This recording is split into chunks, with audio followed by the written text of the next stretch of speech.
ini gimana nih? Terus dia lihat apa, oh gini-gini, oke berangkat. Tapi ini 10 hari loh, biasanya 2 hari aja kamu suka ribut kan.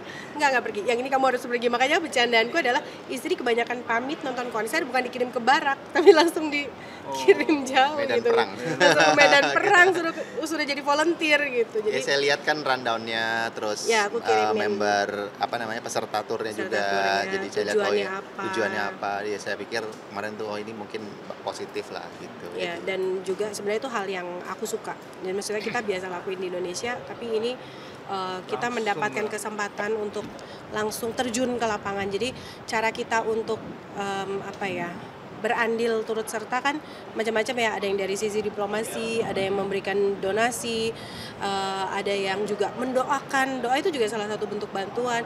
Ada juga yang terjun langsung ke sana gitu. Jadi ini diharapkan bisa membawa kebahagiaan juga untuk teman-teman yang ada di sana. Ini kan berarti momen pertama kali ya dalam hidup langsung terjun bawa bantuan. Yang di luar negeri. Di luar negeri. Gimana? Kalau yang apalagi kan bantuan ini yang posisi lagi suasana perang. Iya, gimana?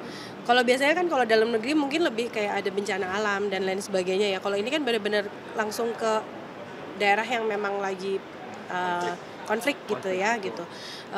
Baik kepada pengungsi yang Syria. Memang yang Syria alhamdulillah kemarin dikabarkan bahwa di tahun ini, di pertengahan tahun ini mereka sudah bisa kembali ke negaranya karena sudah kondusif dan sudah berdamai. Tapi untuk yang seperti kita tahu kondisi di jalur Gaza, ya Palestina segala macam itu kan masih panas, bahkan tambah panas. Yang harusnya kemarin kita sempat mau ke West Bank yang di dekat Gaza itu akhirnya nggak bisa karena tidak kondusif. Akhirnya kita nggak bisa datang ke panti asuhan yang ada di sana. Ya benar-benar ketika ke sana tuh nggak tahu kenapa perasaannya malah tenang sih. Jadi yang di sini yang malah kok berani sih gitu. Tapi waktu udah di sana tuh kita benar-benar tenang. Kadang nyaksiin langsung, ada di tanahnya langsung dan berhadapan langsung kan. Oh di sini ternyata begini nih kondisinya. Beberapa anak kecil mereka benar-benar menyambut sekedar bermain, dipeluk. Kadang mereka minta digambar-gambarin bendera, itu mereka udah happy banget gitu. Dan ternyata kadang buat kita merasa ini cukup nggak ya, ternyata buat mereka itu lebih dari cukup gitu. Jadi memang banyak sekali pembelajarannya, terus hati juga tertata lebih tenang, lebih menyenangkan. Terus ini udah pengen berangkat lagi sebenarnya. tapi kasihan kita jaga waktu atur waktu anak suami juga. Cuman ada beberapa temanku yang kemarin baru pulang seminggu nih, besok udah berangkat lagi. Yang ngajak aku namanya Kak Indah tuh udah berangkat lagi karena beliau rutin setiap bulan ke sana kan. Jadi kemarin udah bilang nih, kita kan berangkat ber-12. Satu rombongan ini udah bilang pokoknya sesering mungkin kita kalau bisa berangkat dan nggak cuman bantuan yang di satu negara ini.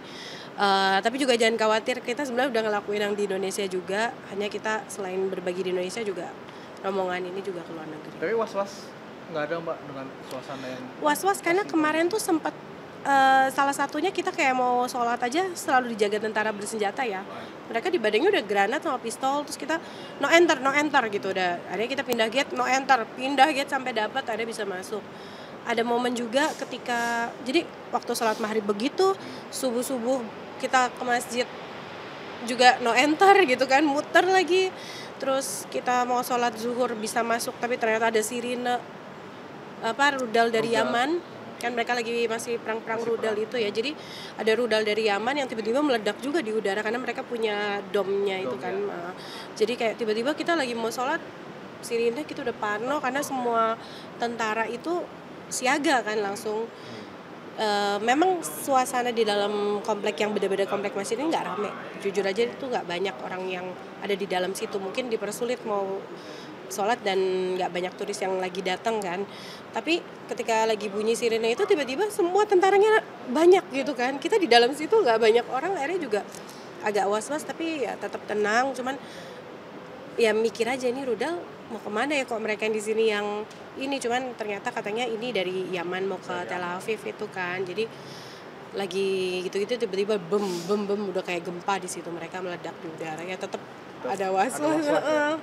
Ngabarin di Indonesia yang lebih parno. Nah berarti dari Mas ini gimana nih? Akhirnya memonitor seperti kayak komunikasi, video call, melihat suasana. Ya WhatsApp, video call kan emang rutin dia setiap kali ada break atau masuk bis gitu selalu kabarin gitu. Dan kalau saya lihat rundown maupun lokasinya kan itu juga bukan yang di benar-benar di daerah konfliknya Bukan ya, di tapi Gaza. bukan di Gazanya gitu. Jadi hanya seputaran, dan kayak camp-camp pengungsi itu juga ada di area-area yang Jordan. netral gitu ya. Jadi ya sedikit ya pasti ada khawatir, cuman ya kita udah tahu dia bukan yang memberikan bantuan di tengah pusat konfliknya. Jadi seharusnya aman, dan memang alhamdulillahnya juga kemarin selama 14 hari itu juga nggak banyak ya, cuman 1-2 kejadian itu yang dia memang update juga gitu. Tapi selain itu sih ya inilah, kita percaya juga sama rombongan turnya kan, nggak bawa ke daerah yang aneh. Dan bagaimanapun juga niatnya kan baik untuk mengantarkan sumbangan bantuan ya. Jadi ya saya percaya mungkin harusnya Allah juga ikut menjaga lah gitu. Jadi kemarin tuh juga ada teman-teman yang di Jordan, kita memang nggak semua bisa dapat visa untuk ke Aqsa-nya. Jadi ada yang stay di sana, dia yang ikut ngawal keberangkatan, ada 7 truk gitu loh. Jadi kita ada gudang, mereka ada timnya di Jordan yang memang udah ada gudang untuk menyusun dus-dusan bantuannya itu kan. Jadi itu yang diberangkatin. Nah itu juga jalurnya resmi dari pemerintah yang di Jordan, karena kalau kan nggak bisa sembarang masuk kan ke Gazanya gitu. Tapi pengalaman religi apa yang didapat sih Mbak? Wah, pengalaman religinya tuh beneran, aku tuh ngerasa apa ya, di sana tuh tenang tapi mellow. Jadi bawaannya tuh nangis gitu loh, bawaannya tuh bener-bener nangis. Terus ternyata kadang hal kecil buat kita, tapi buat mereka tuh hal yang mahal. Kayak contoh, ada ketemu anak kecil korban Palestina, anak Gaza, kebetulan berhasil melarikan diri ke Jordan. Itu kakinya diamputasi, tapi anak kecil ini justru sangat ceria dan optimis gitu loh. Jadi ketemunya tuh auranya ceria dan positif gitu. Dia malah katanya yang mengatakan ke teman-temannya bahwa tidak apa-apa, kita masih tetap bisa punya masa depan, ini tidak masalah. Dan anak itu duduknya di sebelahku, jadi kayak apa ya, Masya Allah ya, maksudnya ternyata di Indonesia ini juga kita harus banyak bersyukur juga dengan kondisi kita. Mungkin terkadang ngerasa masih kekurangan, tapi kalau di sana negaranya mereka bahkan nggak ada gitu loh, dalam kondisi perang, rumah sudah hancur, semuanya sudah hancur. Jadi banyak banget, aku setiap nelpon dia nangis ya, nangis terus nelpon dia tuh ya. Jadi kayak, tapi perasaannya tuh tenang gitu loh. Jadi kita nggak ada was-was, nggak ada takut, tapi aku telepon dia kayak dan nangis. Kadang soalnya di depan orangnya kita nahan juga kan, takutnya mereka mereka kan lagi kedukaan sebenarnya kan, jadi ya kita tahan. Tapi melihat serangan langsung dari mata kepala Mbak Vicky sendiri gimana Mbak? Yang waktu serangan ke Yaman itu menjadi saksi juga nih ya. Waduh. Nah itu bagaimana? Ya kita cuma takut itu nyasar, tapi aku dengan keyakinan adalah ini Yaman, mereka tidak mungkin menghancurkan Al-Aqsa dong, karena ini tempat ibadahnya kita juga kan. Jadi dan itu adalah tempat ibadah 3 agama kan, Yahudi, Islam, Kristen, Katolik. Jadi maksudnya waktu itu pikir oke, aku yakin ini rudal tidak akan kesini gitu loh. Cuman ya tetap aja deg-degan dengar di atas sudah ada deng meledak gitu kan. Kita nggak tahu rudal bisa nyasar atau itu mesin kan, sistem. Tapi tadi Mbak bilang ingin mau kesana lagi tuh, jadi tertantang lagi atau gimana? Mungkin karena udah pernah. Aku anaknya suka tantangan. Oh gitu. Ya sih, sebenarnya lebih karena ya terpanggil aja sih. Terpanggil. Karena kalau misalnya memang ada rezeki, waktu, tenaga, kenapa enggak gitu loh. Kan berbagi bisa di mana aja, kita di Indonesia lakukan, di sana juga dilakukan gitu. Terus juga ada cerita untuk anak-anak supaya menginspirasi anak-anak juga gitu. Nah kalau mau kesana lagi gimana nih Mas? Aku udah ngajak dia. Oh udah diajak Ya malah diajak ya. Nah, itu gimana Mas? Ya ya kalau saya percaya sih ini memang mungkin namanya ibadah ya, atau dan kita juga apa yang bisa kita berikan ke sesama. Kalau memang ada rezekinya, nggak hanya berbagi ya, mungkin kemarin lagi bisa di Indonesia. Kalau memang ada kesempatan seperti ini ya kenapa enggak, kita mungkin bisa ngobrol lah, karena nggak mungkin banyak orang yang juga ingin berbagi ke sana ya, tapi kan mungkin kesempatannya belum dapat. Tapi ini kita malah alhamdulillah dapat gitu. Kemarin misalnya ya, nanti dalam waktu dekat ada lagi ya, mungkin kita akan pertimbangkan juga gitu. Termasuk rezeki visanya lolos itu juga, karena ada teman yang visanya nggak lolos, akhirnya nggak jadi berangkat, H-1 nggak lolos gitu. Jadi ya banyak faktor. Terus udah sampai ke Korea juga waktu itu ya Mbak? Aku ke Korea sebelumnya. Itu yang liburan? Konser. Oh konser. Random ya hidup saya ya. Oke. Konser. Mungkin dengan aksi yang kemarin berharap ke depan apa sih yang Mbak mau sampaikan sendiri? Mungkin dari Ya ke depan semoga ya kita semua bisa saling berbagi apa namanya dalam kemanusiaan dan saling mendoakan, karena sebenarnya walaupun kita saat ini aduh aku cuma bisa doa itu juga penting. Doa itu sebuah hal yang besar, hal yang berarti. Jadi masing-masing memiliki kapabilitasnya masing-masing, tapi jangan jangan menganggap itu adalah sesuatu hal yang kurang, karena dalam bentuk apapun itu bisa menjadi sesuatu yang besar dan bermanfaat gitu. Makanya tadi aku bilang kadang buat kita hal kecil, buat orang lain itu adalah hal besar. santai ini gimana sih Mas mungkin? Penampilannya ya kalau aku sehari-hari kerja di ini ya di iya, jadi pakai batik sama celana kain. Cuman ya kalau lagi hari libur gini saatnya mengeluarkan koleksi-koleksi, nggak koleksi lah, tapi baju casualnya ya. Jadi ya kebetulan nganter istri ke acara Ikut syuting nih ya. ikut syuting, jadi ya kasih coba baju warna-warni lah ya. Mungkin kalau yang dailynya sih biasanya aku lebih suka ke warna-warna hitam, putih, atau biru tua gitu. Ini berarti ini memang passion di luar dari dunia pekerjaan ini memang seperti santai ini apa gimana sih Mas? Ya mencoba mengimbangi istri juga ya, karena industrinya entertainment, jadi ya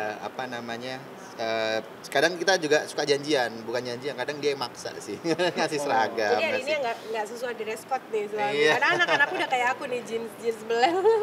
Jadi dari atas sampai bawah biasanya kita diatur gitu, udah disediain, taruh di kasur, habis mandi kita udah disuruh pakai. Cuman hari ini kebetulan yang in frame dia doang, jadi ya saya cuma ini aja. Kalau dia Aku sih ini aja, lagi santai aja, denim. Ini pakai Mega Mendung ya, Cirebon. Walaupun denim, terus celana juga kayak gitu santai. Tapi Kalau heels tetap setinggi harapan orang tua gitu. Oke, berarti untuk suami, untuk anak nih memang selalu Mbak Vicky yang selalu.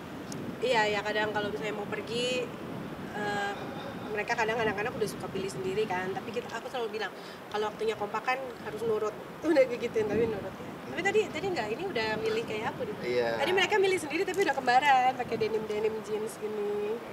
Tapi kalau misalnya fashion emang triggernya dari mana sih Mas? Ada contekan sendiri atau gimana sih secara fashion, atau ya udah ininya aja gitu? Kalau kamu lebih ke kayak clean Japanese gitu ya. ya suka warna-warna yang kalau Jepang tuh pastel gitu ya, monokrom gitu ya. Tapi ya suka ikut menyesuaikan instruksi gitu. Jadi karena kan tergantung acara juga ya, mungkin setiap acara suka ada dress code-nya atau apa ya. Aku tim dress code. Tim dress code dari soalnya mamaku dulu ngebiasain anak-anak kayak gitu kan, jadi ke bawah aku tuh tim dress code gitu, kayak harus kembar. Kalau nggak kembar maksudnya satu ton warna. Satu ton warna. Ya. Tapi hunting kayak keluar gitu untuk fashion, untuk ini ada nggak sih? Terlalu Enggak sih, dia lebih ke istri tetap. Ya mungkin kayak paling brand-brand yang ada di mall aja lah pada umumnya, cuman nggak harus, itu pun juga nggak yang e-commerce gitu kan kadang. Karena aku sendiri juga ada background di ini dulu Konveksi. di bagian konveksi, jadi ya nggak terlalu melihat brand, malah lebih ke lihat bahan, lihat potongan. Jadi lebih detail ke bahan karena punya konveksi kan. Main di jadi nggak harus Cuttingan. melulu dari brand besar gitu, nggak, malah seneng. Malah kita kalau lagi kayak ke Jepang juga carinya yang brand-brand benar-benar brand lokal. Brand lokal. Ya nggak harus Jepang sih, biasanya ke luar negeri ataupun di Indonesia tuh kita benar-benar cari yang brand lokal. Okay. Karena kita cari cita rasanya itu kan yang ingin kita lihat, copy paste misalnya. Ya kayak ini jaket yang aku pakai juga kan lokal. Kayak ada Mega Mendung segala. Iya. Berarti keluar tuh pasti akan ada hunting juga ya. Kalau keluar negeri pasti hunting fashion Ada, tapi juga. sebenarnya nggak sengaja sih. Kadang kita suka lewat, ini lucu gitu. Gitu sih. Jadi nggak yang diniatin harus ke toko ini enggak sih. Paling Random. sepatu ya kalau Sepatu. ya, karena memang di Indonesia Biasanya cowok nih koleksi sepatu. ya Iya. nggak banyak, tapi memang kalau di Indonesia kan mungkin untuk sepatu memang udah banyak sih produk UMKM lokal, tapi kalau kayak untuk cowok yang mungkin masih agak sulit, jadi ya kadang masih lihat atau belanja juga kalau lagi ada kesempatan. Tapi kalau baju sih biasanya kita udah seneng sama yang random. Tapi untuk harga ada patokan nggak sih, harus sekian ratus. Kalau aku malah makin Jutaan. makin murah makin bagus, murah, makin bangga happy. kita malah. Iya. Maksudnya dengan kualitas yang bagus tapi harganya terjangkau tuh kayak seneng aja, "Hei, bagus loh ini," gitu kan. Iya. Jadi, Tapi nggak ada patokan harga untuk fashion. Nggak ada, yang penting sesuai kalau aku tema. dari dulu tuh beli barang karena suka gitu loh. Jadi mau itu barang 100.000 atau mau barang misalnya puluhan juta, tapi karena suka gitu loh, dan bukan karena oh gue gengsi harus beli ini, enggak gitu. Tapi karena suka aja. Jadi mau oh ini tas kulit, misalnya tas kulit lokal, harganya 300.000 bagus banget, itu kayak lebih proud aja gitu loh.